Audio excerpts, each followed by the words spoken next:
En el mar la vida es más sabrosa.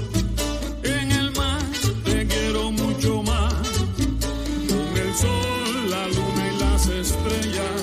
En el mar todo es felicidad. Hola y bienvenidos a En el Mar, un podcast original de Azul, una organización de justicia ambiental que trabaja con la comunidad latina en la protección de nuestras costas y océano. En esta serie nos acompañarán Rocco Pachucote, activista y fundador de la banda de rock La Maldita Vecindad. Hola, yo soy Rocco Pachucote. Muchas gracias por acompañarnos. Y Marce Gutiérrez Graudinch, fundadora de Azul. ¿Qué onda, gente? Yo soy Marce. Bienvenidos. En este cuarto episodio, invitamos a dos expertos en el tema de contaminación de plástico. Alberto Quesada, de la organización Mar Viva, y Alejandra Parra, fundadora de la Red de Acción por los Derechos Ambientales RADA. Quédense, esto se va a poner bueno.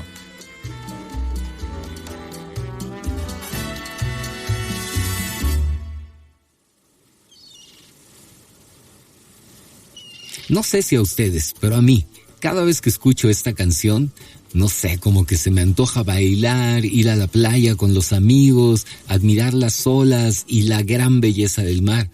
Pero hay un tema que me preocupa muchísimo. Y bueno, estoy seguro que ustedes también se han dado cuenta de este tema. Y este problema específico es la contaminación de plásticos. ¿Cuántas veces nos ha sucedido que estamos en la playa viendo el esplendor y belleza de la naturaleza y al ir caminando nos vamos encontrando botellas de plástico, cubiertos, bolsas? Creo que realmente esto es un problema no solamente que se vea feo, sino es verdaderamente una contaminación. Y ya sabemos todo lo que sucede, ¿no? No solamente es contaminación para las playas, para el agua, sino la cantidad de animales que sufren, mueren o son dañados directamente por esta presencia del plástico en los océanos. Y bueno, esta lucha contra el plástico es justamente algo en lo que Azul ha trabajado pues prácticamente desde su fundación hace ya 10 años.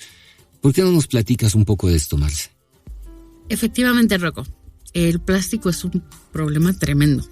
Y sí, una de las primeras campañas allá en el año 2011 fue justamente sobre ese tema.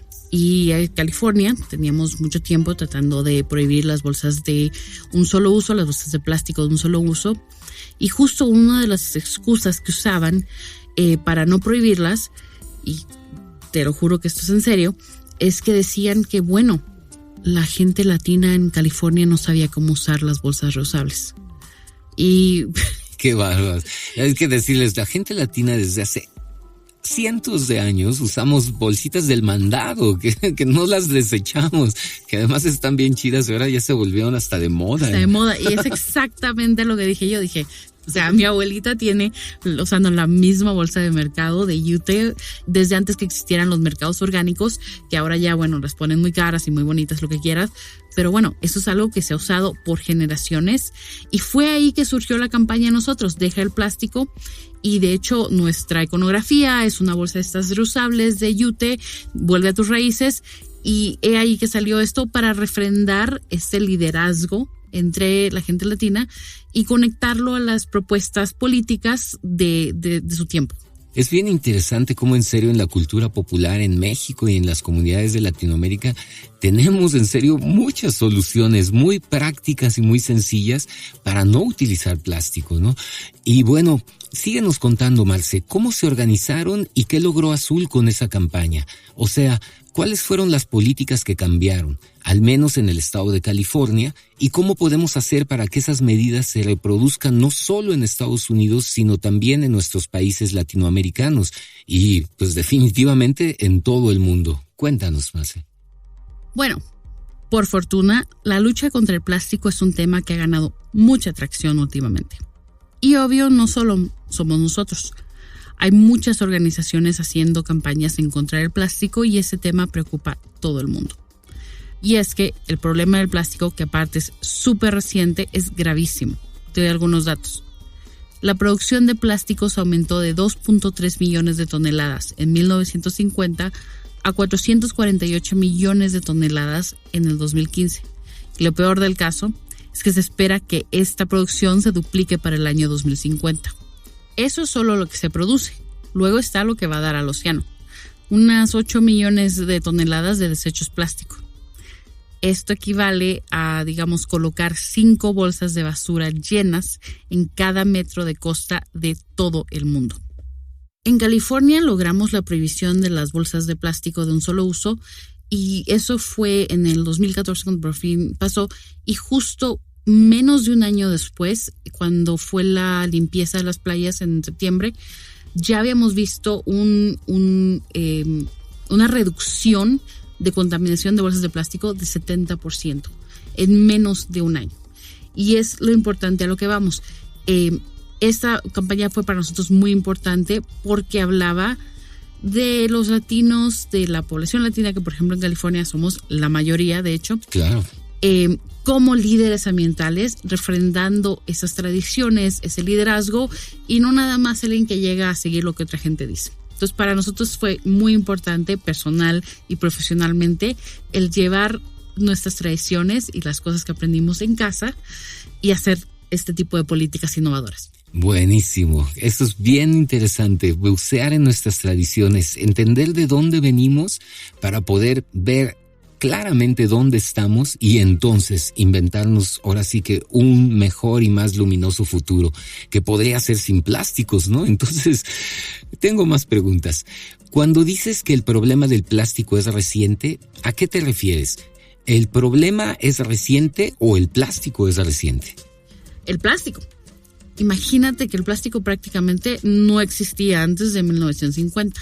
1950. Y ahora resulta que hay gente que dice que no podemos vivir sin plástico. Y bueno, la campaña de la que te hablábamos antes, la que Azul lanzó en California, fue bastante sencilla pero poderosa. La idea era recordar a la gente cómo nuestras abuelas iban al mercado con esa bolsa, con la servilleta de tortillas, de tela, con todas estas cosas, todos los materiales reusables. Y como tú decías el otro día, Rocco, nos hemos olvidado de los envases naturales de las cosas. Todo está a nuestro alcance. Claro, la verdad hay muchas opciones de uso que no son plástico. Como platicábamos en ese primer capítulo, imagínate, ¿te acuerdas qué tecnología tan alta es? Estas como canastas de alambre donde puedes poner los huevos y no se rompen y van todos. Y eso es algo increíble. O sea, hay muchas maneras tradicionalmente de poder realmente no usar los plásticos. Y bueno, la verdad, yo me acuerdo inclusive ya hablando de no solamente de no usar plástico, sino también poder reutilizar, porque una realidad es que el plástico que hay ahorita en el mundo no va a desaparecer en cientos o miles de años. Si seguimos haciendo plástico va a haber cada vez más. Pero bueno, el que ya tenemos en el mundo, creo que hay muchas formas creativas de reutilizarlo. Y se me ocurre, pues, tengo unos amigos geniales que tienen un proyecto musical que se llama La Orquesta Basura. Y ellos lo que hacen es exactamente de la basura construir sus propios instrumentos musicales. Una de las cosas que me llama la atención es cómo los envases de agua grandes, los garrafones que llamamos en México, esos son unos perfectos tambores. Entonces solamente al moverle una poquita cosa le pones para que te lo puedas colgar del cuello, ¿no? Es una modificación muy sencilla y se convierte en un tambor impresionante. Entonces creo que la Orquesta Basura nos enseña algo muy especial para este tiempo, que necesitamos mucha creatividad, que necesitamos verdaderamente comprometernos para transformar nuestro mundo, y la creatividad es una de las grandes herramientas que tenemos. Ahorita por ahí van a estar escuchando algo de la música que genera la Orquesta Basura, y pues espero que también este tipo de acciones inspire cada vez a más gente a transformar y reutilizar los plásticos pues de maneras más creativas.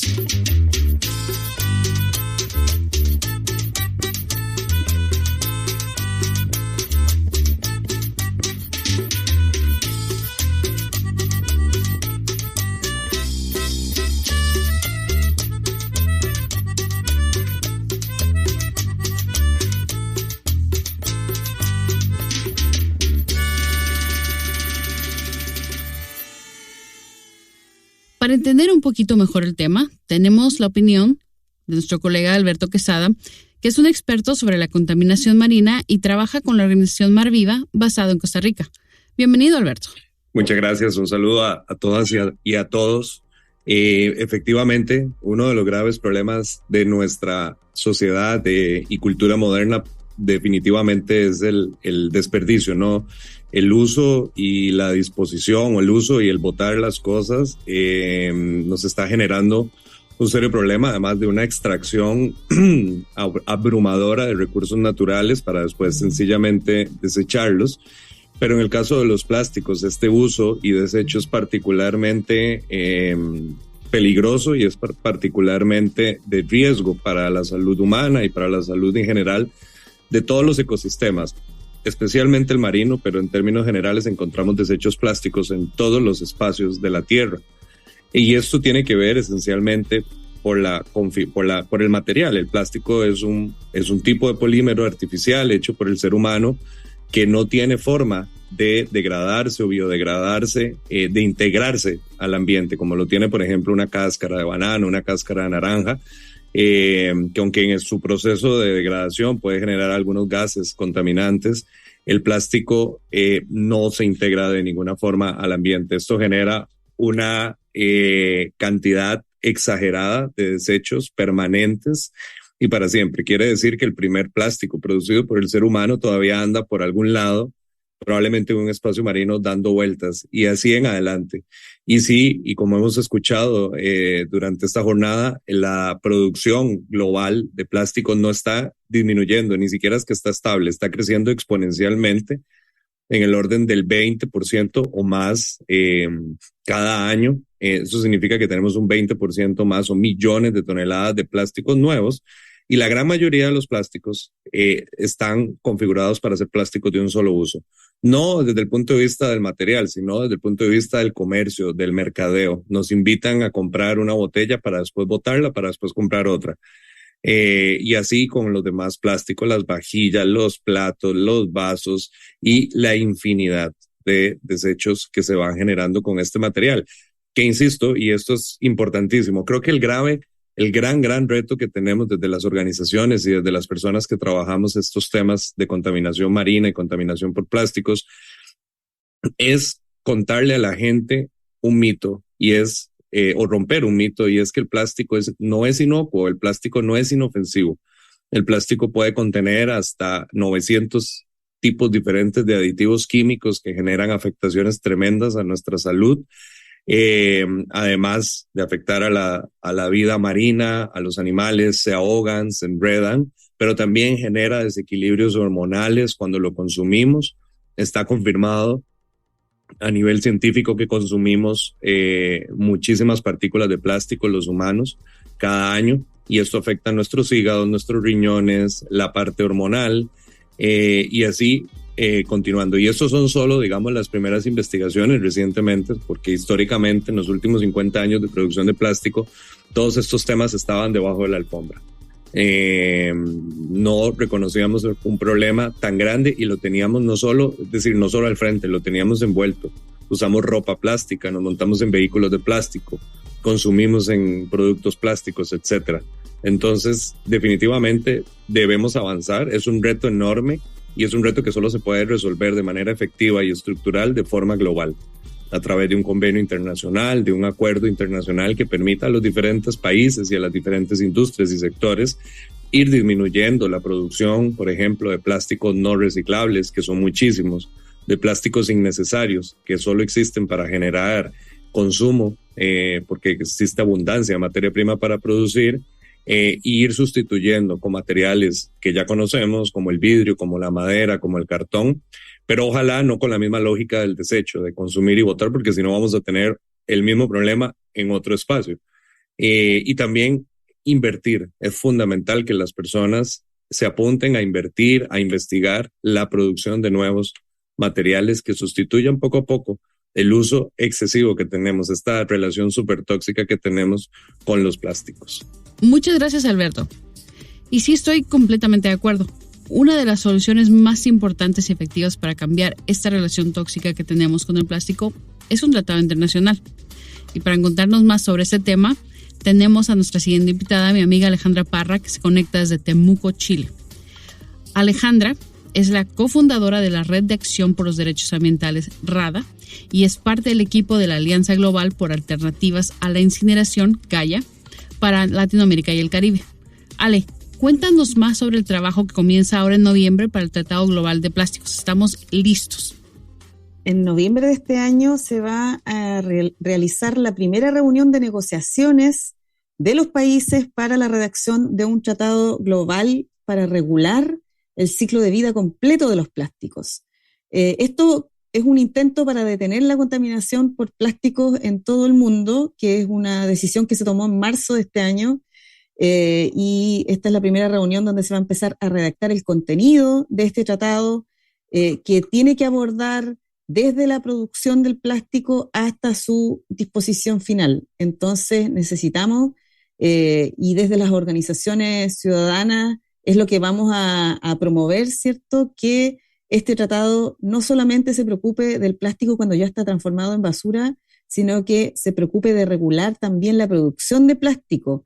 Por ejemplo, que se prohíba agregar aditivos tóxicos a los productos de plástico y también que se limite los usos del plástico para que se dejen de fabricar cuestiones que van a ser desechables, que están diseñadas para que tengan un solo uso y luego se descarten. Esas son las cuestiones súper necesarias que necesitamos que estén dentro del texto de este tratado global. Entonces, ¿qué papel hay para todos nosotros que todavía no estamos involucrados en esto? ¿Qué es lo más fácil que podemos hacer nosotros en nuestra vida diaria como ciudadanos?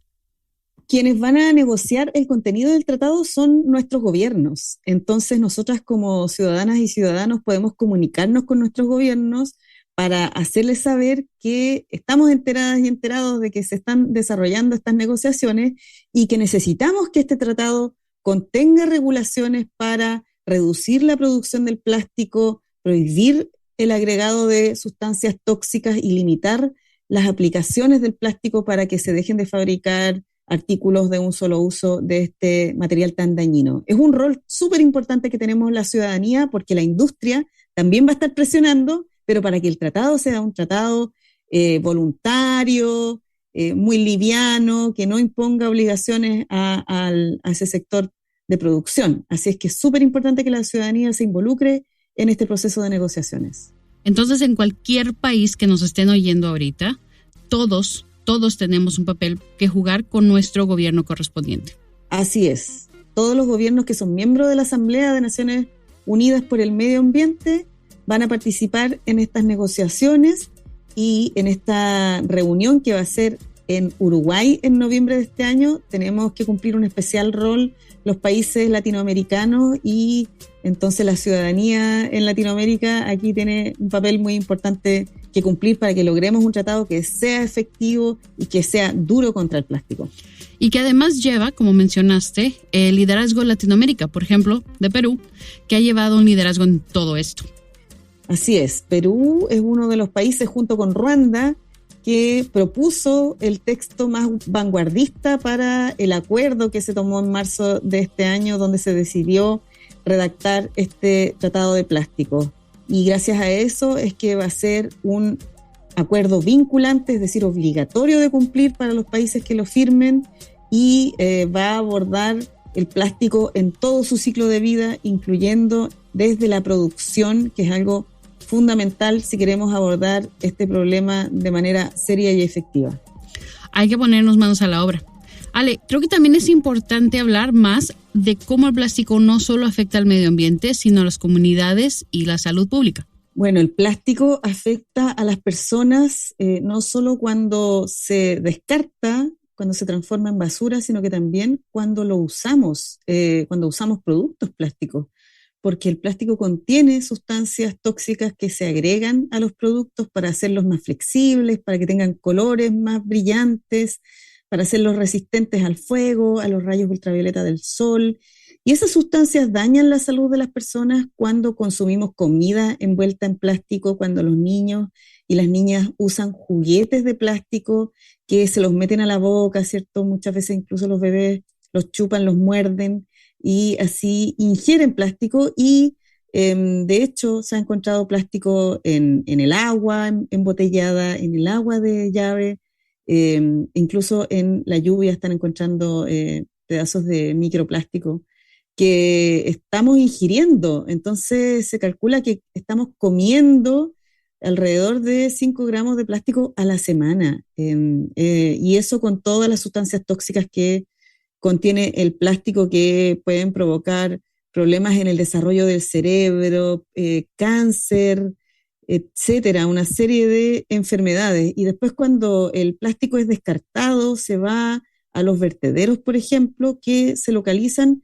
generalmente en comunidades indígenas o comunidades de bajos recursos. Entonces ahí se desarrollan estos efectos negativos en la salud de las personas, sobre todo en estas comunidades que son más vulneradas en sus derechos y que tienen menos herramientas para defenderse de estos problemas. Es totalmente cierto, eso es verdad. Y eso nos trae de vuelta a un tema del que ya habíamos hablado antes en otros episodios. Esto es el tema del racismo ambiental y de cómo las comunidades más vulnerables de nuestro país y del mundo tienen que soportar la peor contaminación del aire y del agua. ¿Podrías ayudarnos, Marce, y darnos un ejemplo de cómo o por qué, en el estudio que ustedes hicieron con la ONU, concluyeron que la contaminación por plásticos es un tema de justicia ambiental? Mira, nosotros justo publicamos un reporte con PNUMA, que es el Programa del Medio Ambiente de las Naciones Unidas, donde estábamos viendo el impacto del plástico, la contaminación de plástico, como obstáculo para el cumplimiento de las metas de desarrollo sustentable. Y un problema que estábamos viendo, por ejemplo, es el de la salud. Fue muy difícil el encontrar algo aislado porque el plástico está en tantas partes, en todas partes, que es difícil el buscar ese causal directo.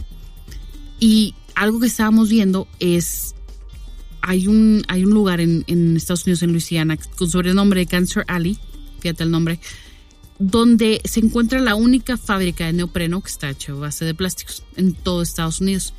Y resulta que ese mismo lugar tiene la incidencia y el riesgo más alto de cáncer de todo Estados Unidos, pero por magnitudes.